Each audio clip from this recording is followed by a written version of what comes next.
What's good, YouTube? Certainly not the initial prices of Cybernetic Horizon.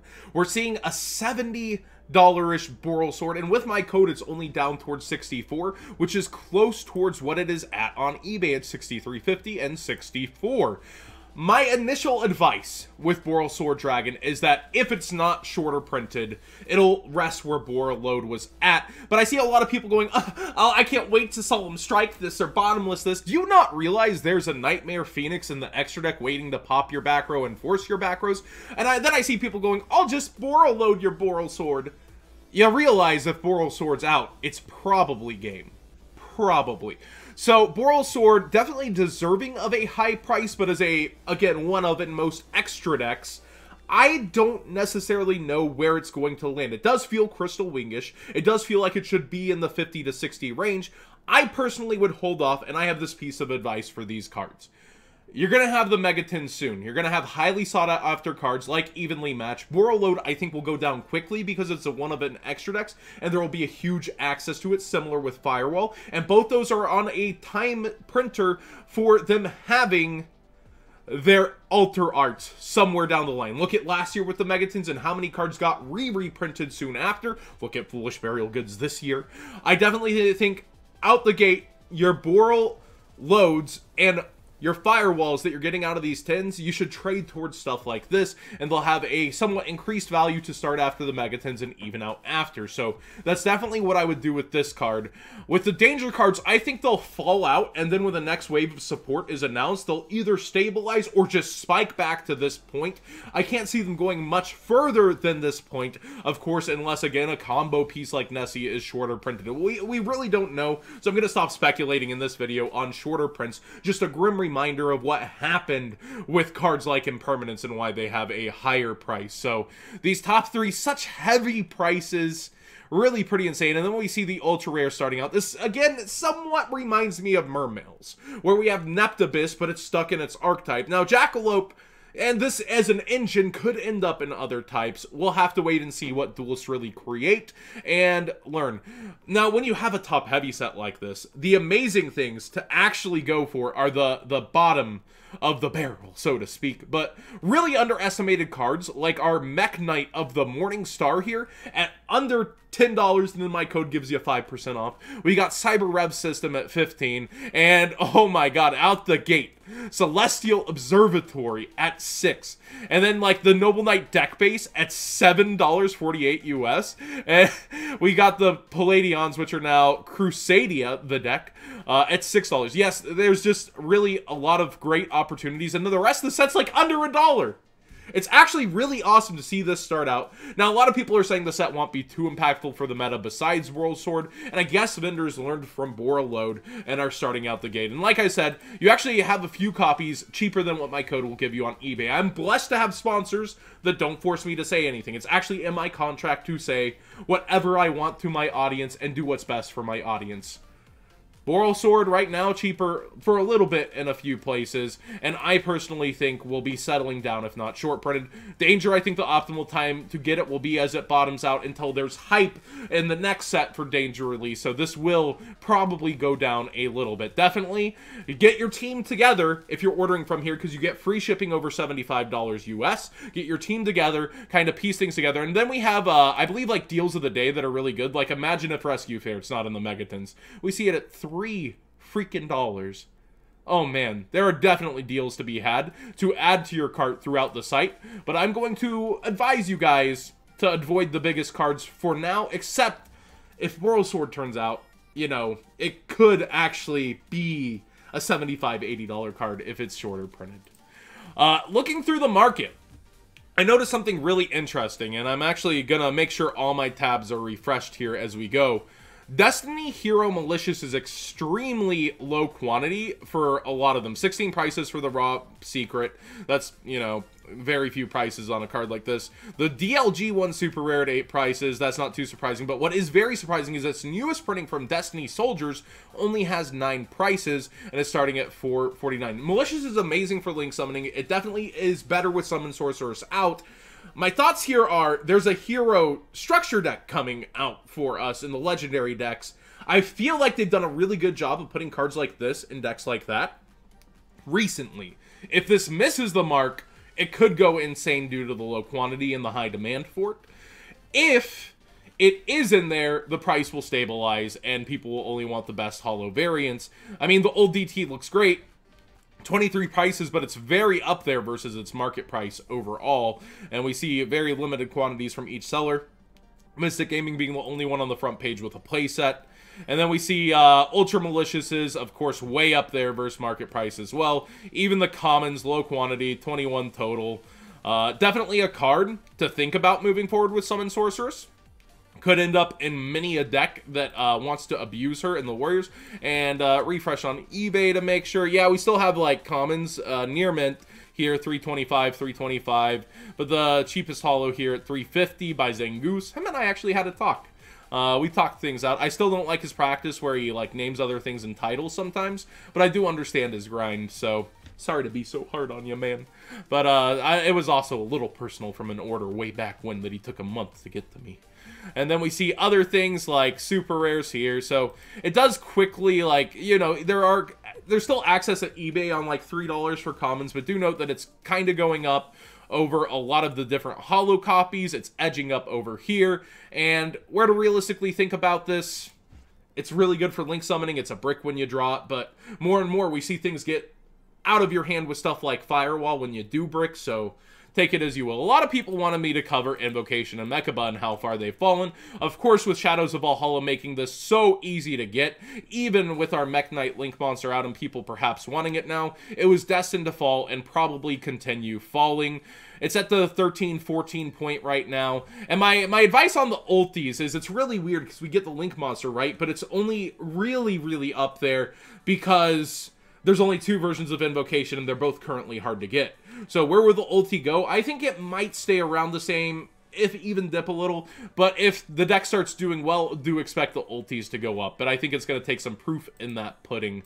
A card that had completely flown under my radar for its buyouts is Rivalry of the Warlords. Man, did I not see this one coming. I actually want to pull this up on TCG Player 2. Quick edits by John Moore, totally taking this out of the video, right? Rivalry of the Warlords here, $6 versus its market price of $4. We see almost every variant of it just up there. It has only 4 commons, and it's really a decent floodgate. You're able to side it in when you know you're going first. You're able to protect it. You're able to play it in a lot of the decks right now. How do I feel about that? It's pretty natural when you see a floodgate over time. It's almost reminiscent of Emptiness in the sense of so few copies, it's gonna go up there, and in that kind of sense over time. And Emptiness's first up was like towards the $5 range. I feel like this is its second time going up overall, but at the same time, there's more copies than an STBL common, so this is about where I imagine it to reside and people to want to sell it, but there's so few copies. We'll have to really see how serious this is taken inside decks in the meta. And of course, Simo bringing Battle of the Elements out and bringing it to people's attention. Look at that price spike. One Simo video, 8 O's caused this to do that. But it is a decent card and people wouldn't be going for it without that, you know, feeling that, yes, this is decent. Still sitting at under $1. You can't complain too much about that. And how he explains it, it's chainable to like things like MST and Cyclone, where Rivalry would just go away at last a turn, so you can kind of like turn your own monsters on during your turn. So there is definitely advantages, but then disadvantages in it, you know, not lasting the entire turn. It's only a one-time activation and boom. Kind of reminiscent of Needle Sealing, right? So I don't know how I feel really about this tech, but I do think it was a good point to bring up that there's a budget, nice common version that does have spell and trap dodging abilities, you know. That's pretty nice. The Fabled, people have been, like, freaking out about this going up, and I just wanted to bring it back up. It's danger hype, and we actually see the Fabled Ravens. Either they had sales at the $25 mark for their first ads, or the sellers just listed it higher. It's hard to imagine them trying to list it higher, right? But here we are. First ad $25 ones disappearing. People are really excited to play with this with danger, I suppose. Personally, there's other versions of Fabled Raven like commons. I'm not buying into the hype, but it's always been a cool looking and good card. And the Fabled version definitely is, I don't know, is it better than the Dark World? I don't know. Billy just likes danger with Sky Strikers, and I feel like that's the realistic way. The casual, fun duelist in our hearts wants Dark Worlds, wants Fabled Raven and the Fableds, but Sky Strikers are probably the most realistic competitive route for that deck, unfortunately, unless something happens with a ban list. And finally, I just wanted to show something that didn't age too well. Scarlet Red Dragon Archfiend, and I showed this on stream last night. Let's actually see if somebody bought one. Nobody bothered. $6. Remember this going up towards 20 and everybody freaking out? I mean, yes, it was played in some Minerva Sworns, not really many, and it's just an ultimate rare that spiked out of nowhere because Docs is one of those sets with only its first ed printing, and this has remained up. The Ghost Rare has stayed where it's kind of been at, only dipped a couple dollars. It was 25. We see one available for 22. But man, falling back from $20. This just kind of shows whenever you see a hype buyout and you see something fall back towards 12, back towards 15, to not always go for it, to not always just dig in and be like, I don't know, when another chance it's gone there once. Don't hype yourself up. Don't hype yourself out.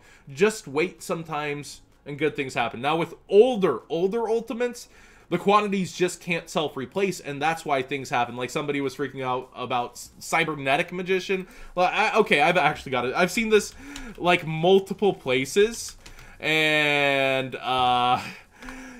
okay, this is one I just can't take seriously, right? Oh, first ed $20. Who did this? It was $2.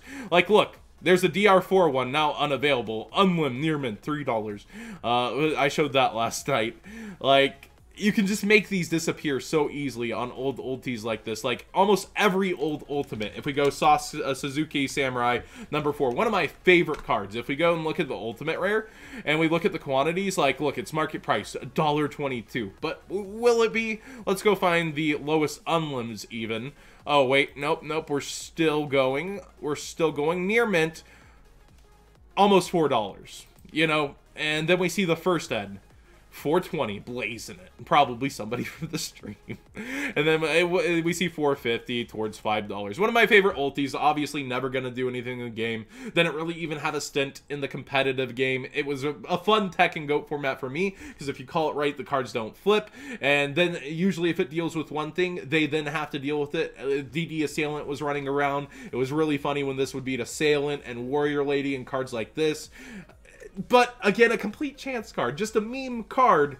And we see it bought out. Nobody's really staring at this. And nobody's even thinking about its first collector's value. It's just when there's old ultimates and there's some at low prices.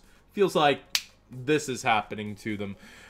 Going in a little longer, actually. Let's look at a Rise of Destiny card. Pikaru's Circle of Enchantment. Let's go to Rise of Destiny real quick, actually, because that's where this is from. We have a lot of really good old ultimates in here that are reasonable if you look at the market price, but then they're sold out. Like, first eds of this are still around 14, which is actually a good buy, in my opinion. That card will always find a way back somehow, somewhere, some way, I feel like. But you have so many different ultis in the set that are just really amazing and look awesome. And they're just at lower prices on their market price, but then let's actually click on this. Do you think the Unlimiteds of Silent Swordsman level 3 are near $3? I haven't looked. My guess is just no, and we see the front page passes that. So every old ultimate can just get hit with this. Like, we see it at $5. How hard would this realistically be for one individual with a deep pocket to make disappear to the $20 mark? Not like under $60. So, you know, stop freaking out just a little bit about the most random of buyouts like Cybernetic Magician. Just, it happens. There's going to be ultimate collectors, rare hunters, if you will. And I think, you know, it's an interesting way to watch our collectors market develop, which was highly underdeveloped just a few years ago and has definitely started booming. But at the same time, you might reasonably find people in person here and there, or these are just going into collections in people's closets of crazy hoarders such as myself. Thanks for watching today's video. Hopefully you enjoyed the discussion. Give it a thumbs up if you did. What do you think of these initial prices, even from Yu-Gi-Oh! Singles? Really kind of higher out here. I mean, with the 5% off, Bigfoot and Nessie are cheaper if you need it immediately, if you're fiending. Sure, but I would wait off on these. That's my personal advice. And I would go for cards like Mech Knight and Morningstar that are bottomed out and highly underestimated right now. Oh, definitely Celestial Observatory. Like, there's always this point where Yu-Gi-Oh! Singles are madmen and have things way undervalued every sneak peek, and we've seen it time and time again. These two feel like it for me this time. But let me know what you think and what you want from this set. Are you going for the Cyber Dragon stuff? Are you Cyber Dragon Duelist and you're just hyped for it? Are you after the dangers and you think the next wave of support will be insane? And if there are shorter prints, what do you think they'll be? We'll have the ratios for you later this week. Enjoy your weekend, guys, and I hope you have a good one.